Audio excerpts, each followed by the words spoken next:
รถเกี่ยวมาฮอดแล้วเด้อพี่น้องหลังจากรถเกี่ยวตั้งแต่เช้าจนบ่ายโมงกว่ารถเกี่ยวจังมาได้เกี่ยวเข่าเริ่มเกี่ยวแล้วมี2 คันรถเสียเบิ่มมี2 คันรถใหม่ทั้งสองนะครับเกี่ยวดีมีคุณภาพ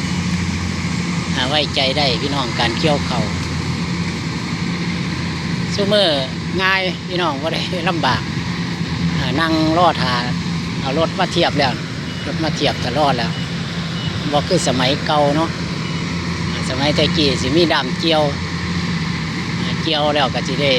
ตากให้แห้งแล้วก็จังสิได้กู้ได้มัดได้เอาขึ้นล้านไปนวดไปตีจังสิได้เป็นเม็ดขึ้นเหล้ามาสมัยนี้ง่ายพี่น้องรวดเร็วทันใจเป็นสมัยเทคโนโลยีรถเกี่ยว2 คันพี่น้อง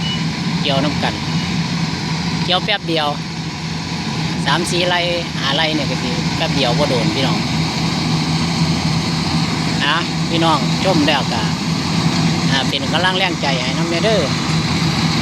ซอยสนับสนุนน้ำเนี่ยน้องใหม่ในวงการ